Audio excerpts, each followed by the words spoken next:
یہ اڈیالہ جیل میں جائیں گے. لیکن جنہوں نے سوٹ پہنا ہوگا, ٹائی, بالوں میں جیل لگاتے ہیں, واسکٹ پہنتے ہیں, تھوڑی بہت انگلش بول لیتے ہیں, اقبال, فیض, جالب کی شاعری بھی ان کو آتی ہے, یہ لوگ ہیں جو سب سے بڑے چور ہیں, اور یہ سیاسی جماعتوں میں بیٹھے ہوئے ہیں. اور انہوں نے مغرب کے فرنٹ مین ہیں, مغرب کو اپنی آدھی دولت ملکی لوگوں سے لوٹ کر ان کے حوالے کرتے ہیں. سب کچھ لیگل ہے, ان پہ کوئی کیس نہیں ہو سکتا. یہ وہ لوگ ہیں جو ابھی چاہیں تو کہیں ہم لوگوں کو انشورنس اسکیم کے ذریعے ہیلتھ کارڈ دے رہے ہیں, تو وہ کام جو ہم 50 ارب میں کر رہے تھے 200 ارب میں کرنا شروع کر دیا. یہ پیسہ کس کے پاس جا رہا ہے؟ پرائیویٹ اسپتالوں کے پاس جا رہا ہے, انشورنس کمپنیوں کے پاس جا رہا ہے. کہتے ہیں آپ کی خدمت کریں, آپ کو تو علاج ہو رہا ہے نا, تو یہ پیسے کہاں سے آ رہے ہیں؟ 50 ارب کی جگہ پہ 200 ارب میں وہ کام کر رہے ہیں, پیسے آ کہاں سے آ رہے ہیں؟ پیسے آپ ہی سے نکالے جا رہے ہیں. لیکن اس کا ایک بڑا حصہ اب پرائیویٹ اسپتالوں کے پاس جا رہا ہے اور انشورنس کمپنیوں کے پاس جا رہا ہے. وہ سٹنٹ جو 12,000 میں پڑتا ہے, 1,94,000 میں میرے دوست نے سٹنٹ لگوایا. کہاں جا رہا ہے پیسہ؟ یہ مت کہیں کہ مجھے اچھا علاج مل گیا, اس علاج کی ساری آپ کی چمڑی ادھیڑ کر آپ سے وہ پورا کر رہے ہیں لوگ. سب کچھ لیگل ہے. آپ ہی کے پیسے اٹھا کر پرائیویٹ اسپتالوں کو دینا, انشورنس کمپنی کو دینا لیگل ہے. ہمارے تیل, گیس, سونا, چاندی, کول, آئرن, کوبالٹ, کرومیم, یہ جو بلینز آف ڈالر کے ذخائر ہیں, 4, 5, 3 اور 6% رائلٹی پہ کمپنیوں کے حوالے ہو جاتے ہیں. 6% رائلٹی پہ, یعنی 6% سرکار کو دیں, باقی سب آپ کا ہے. یہ کیا لوٹ مار ہے؟ زمین کے اندر دولت ہے, ہماری ہے, قوم کی ہے, ملک کی ہے, لوگوں کی ہے, کمپنیوں کی کیسے ہو گئی؟ سب لیگل. یہ بزنس ماڈل ہے, لیگلائزڈ چوری. یار یہ بڑے لو لیول کا کام ہے یار. بائک پہ بیٹھو, گن اٹھاؤ, بندے سے موبائل پکڑو, بھاگو, کہیں نہ کہیں گولی بھی لگ جاتی ہے, کہیں نہ کہیں پکڑے جاتے ہو, 2-3 دفعہ کرنے کے بعد کہیں نہ کہیں پولیس کے ہاتھ چڑھ جاؤ گے, الٹا لٹکا کے تمہیں الٹا لٹکا کے ماریں گے. یہ کون سا طریقہ ہے؟ یہ طریقہ اپناؤ, جمہوریت میں M&A بن جاؤ, ہر انلیگل چیز کو لیگل کر دو. بلین سے کم کام نہ کرو, اس میں اگر پکڑے جاؤ گے. بلینز ٹریلینز میں ڈیل کرو, سیف ہو. چلیں اور چھوڑ دیں, آپ پکڑے بھی جائیں نا کرپشن کے ساتھ, نیب کے ساتھ پلی بارگین کر لیں. قانون میں لکھا ہوا ہے کہ نیب 50% دے دیں, نیب آپ کو معاف کر دے گا. لیگل ہے سب کچھ. تو چھوٹے والے لیول سے ہٹیں, اوپر لیول پہ آئیں. یہ ہے ڈیموکریسی. تو ہماری دولت ملٹی نیشنل کے پاس جاتی ہے, بینکنگ مافیا کے پاس جاتی ہے, IMF کے پاس جاتی ہے, انشورنس کمپنیوں کے پاس جاتی ہے, سب کچھ لیگل. اور اس سسٹم نے بجلی بنانے کا کام وافد اور سرکار سے چھین کر دے دیا کمپنیوں کو. 900 ارب روپے کی کیپیسٹی پیمنٹ دے رہے ہیں ہم ان کو. یعنی بجلی نہ بناؤ تو آپ کو اتنے پیسے ملیں گے. پورے پاکستان کے بجٹ سے زیادہ ہے جو ہم ڈیولپمنٹ کا بجٹ ہے فیڈرل, اس سے زیادہ ہم صرف اس پہ پیمنٹ دے رہے ہیں. لیگل کانٹریکٹس ہیں سرکار کے اور ان کے درمیان میں, ورلڈ بینک گارنٹور ہے درمیان میں, سورن گارنٹیز ہیں. یہ ہے کرپشن کا لیول.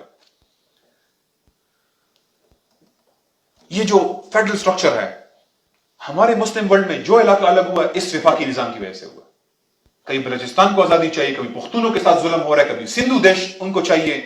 سوڈان میں مغربی جنوبی سوڈان الگ ہو گیا, انڈونیشیا سے ایسٹ تیمور اور آچے الگ ہو گیا. عراق عملاً 3 پارٹ میں ڈیوائڈ ہو چکا ہوا ہے اس فیڈرل نظام کی وجہ سے. کوئی ایک ملک نہیں, یہ 3 ملک ہیں اس وقت. اس وفاقی نظام بنگال ہم سے اسی لیے الگ ہوا. ہمارے ملکوں میں ویسٹرن ریپبلکن فیڈرل سٹرکچر ہمارے اندر رکھا ہوا ہے. سب کچھ وہی ہو رہا ہے جو وہ چاہتے ہیں. یہ غلامی ہے. سیکولر عدلیہ یہ غلامی ہے. جو پورا تعلیم کا نظام ہے یہ غلامی ہے.